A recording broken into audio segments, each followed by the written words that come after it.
ஒரு கப் ரவை எடுத்திருக்கேன். ரொம்ப பொடி ரவையாக இருக்காது, பரு ரவையாக இருக்கக்கூடாது, நார்மல் ரவையாக இருக்கலாம், அந்த மாதிரி எடுத்துக்கிடுங்க. ஒரு கப்பு ரவைக்கு அரை கப்பு மைதா கலந்துக்கிடலாம். சலிச்சு எடுத்துக்கிடுங்க. ரெண்டையும் ஒன்றா கலந்துக்கிடும்.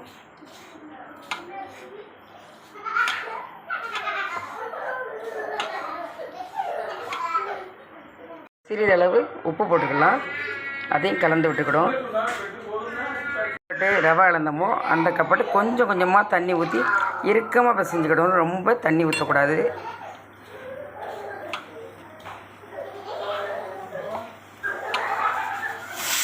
திரும்ப கொஞ்சம் தண்ணி ஊற்றிக்கலாம். இதுக்கு அளவுங்கிறது கிடையாது, ஒவ்வொரு ரவையை பொறுத்து நம்ம தண்ணி இழுக்கும்.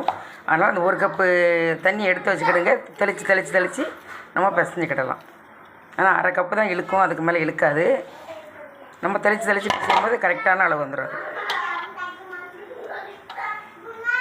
நல்லா இழுத்து நல்லா பிசைஞ்சிடணும். இதே போதும். மொத்தம் பாருங்கள், அரை கப் தண்ணி தான் தேவைப்பட்டிருக்கு. ஒரு கப்பு ரவைக்கு அரை கப் தண்ணி போதும். நல்லா பிசைஞ்சிடுங்க. மாவை நல்லா இழுத்து பிசைஞ்சு இவ்வளோ சாஃப்டாக பிசைஞ்சு வச்சுக்கிடுங்க. இது அப்படியே இருக்கட்டும். இது வந்து உணர்ந்துடக்கூடாது. அதுக்காண்டி ஒரு வெள்ளை துணியை போட்டு, ஈர துணியில் வெள்ளை துணியை போட்டு மூடி வச்சு அதுக்கு மேலே ஒரு பிளேட்டை போட்டு மூடி வச்சிடலாம். அப்படியே இருக்கட்டும். இப்போ ஒரு மிக்ஸி ஜாரில் ஒரு கைப்பிடி அளவு மல்லித்தலை போட்டிருக்கேன். சிறு துண்டு இஞ்சி, 2 பச்சை மிளகாய், சிறிதளவு புதினா. இது உங்களுக்கு விருப்பம் இருந்தால் போடுங்க, இல்லைன்னா வேண்டாம். மிளகு, சீரகம் சிறிதளவு,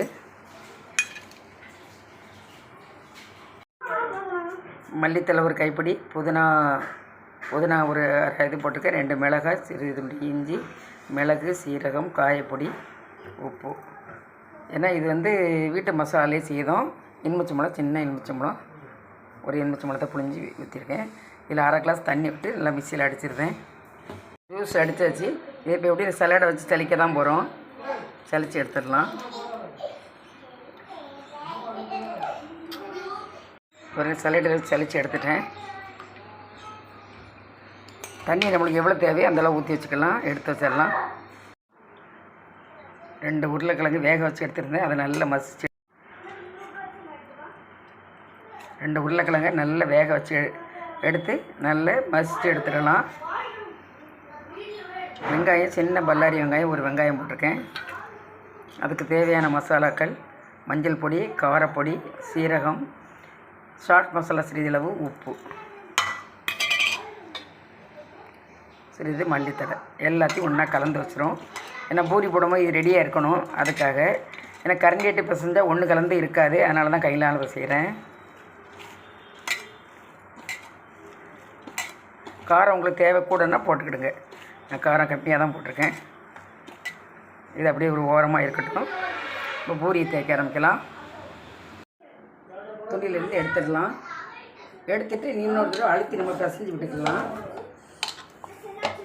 ஒரு தடவை லேசாக பிசைஞ்சு விட்டுக்கிடுவோம். விட்டுட்டு இதில் 2 பாகமாக எடுத்துக்கிடுவோம். ஒரு பாகம் அப்படியே இருக்கட்டும், ஒரு பாகம் அப்படி இருக்கட்டும். அதில் உடனே ஈரத்துணி போட்டு மூடி வச்சிடணும். ஏன்னா திரும்பவும் நம்ம எடுக்கும் போது உணர்ந்துடக்கூடாது. இதை நம்ம இப்போ தேய்ச்சிக்கிடணும். சப்பாத்தி கட்டையில் வச்சு தேய்ச்சிக்கிடணும். இது வந்து தண்ணியாக இருக்கக்கூடாது, இப்படி திண்ணமாக தான் இருக்கணும். இப்போ வந்து மாவை நான் வந்து சப்பாத்தி கட்டையில் வச்சு தைக்க மாட்டேன். எப்போதும் இந்த கடப்பக்கல்லில் தான் தைப்பேன். ஸ்டவ் இருக்கிற கல்லில். ரொம்ப திண்ணமாகவும் இருக்கக்கூடாது, நைஸாகவும் இருக்கக்கூடாது. அந்த அளவு நம்ம எடுத்துக்கணும். இப்போ ஸ்கூல் லீவ் விட்டதுனால குழந்தைகள்லாம் பேரம் பற்றிலாம் எதாவது செஞ்சுட்டாங்கன்னு கேட்கு. அதனால பானிபூரி கேட்டாங்க.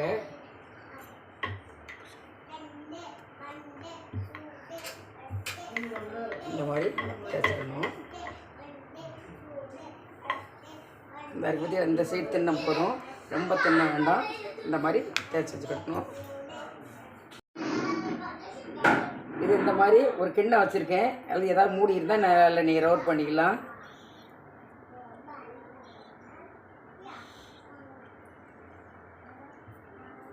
இந்த சைஸ் கரெக்டாக வரும். இது சிறுசாக்கிறதா இருந்தாலும் வச்சுக்கலாம்.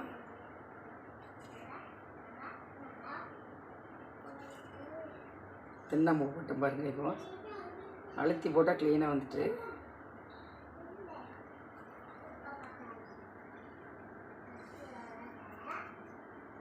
இப்போ நம்ம இதை எடுத்துட்டோம்னா இதில் உள்ள மாவை திரும்ப நம்ம போட்டுக்கலாம்.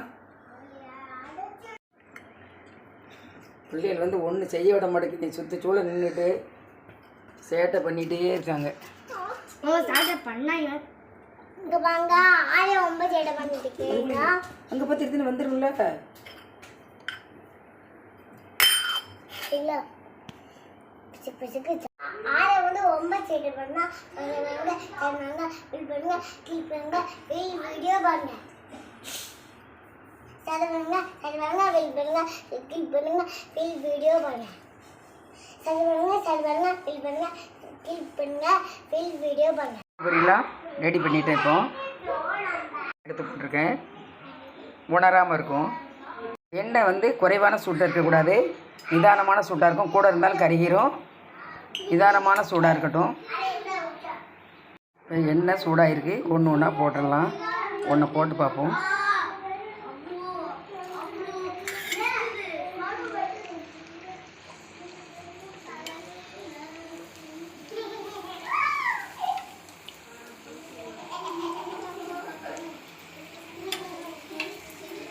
இப்போ ரெடிமேட் பூரியே இருக்குது கடையிலலாம். அப்படி வாங்கினாலும் வாங்கி வச்சுக்கலாம். வாங்கி மசாலாக்கள் மட்டும் வீட்டிலே தயார் பண்ணலாம். இதுக்கு சோடா பூ அந்த இது எல்லாமே போட வேண்டாம். நல்லா வேகட்டும். இது வெந்திருக்குன்னா நேரம் வந்து ப்ரௌன் கலரில் வரணும். அப்போ தான் வெந்திருக்குன்னு அர்த்தம்.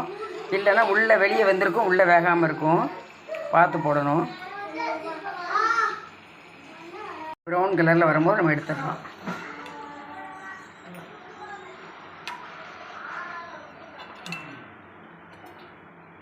பானிபூரி சுட்டு வச்சுருக்கேன் பாருங்கள். பாருங்கள் நல்லா இப்படி வருது, பொறுன்னு வருது பார்த்தீங்களா? இப்போ வந்து நம்ம நல்ல பொறுன்னு வருது பார்த்தீங்களா? இப்போ வந்து அதுக்குள்ளே மசாலாக்களை நம்ம உள்ளே வச்சுக்கலாம்.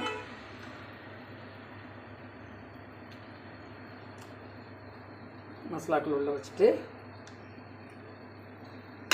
இப்போ நம்ம அதுக்குள்ளே ஜூஸ் இருக்கு பார்த்தீங்களா? எப்படி வச்சு அப்படியே சாப்பிடணும். அப்படியே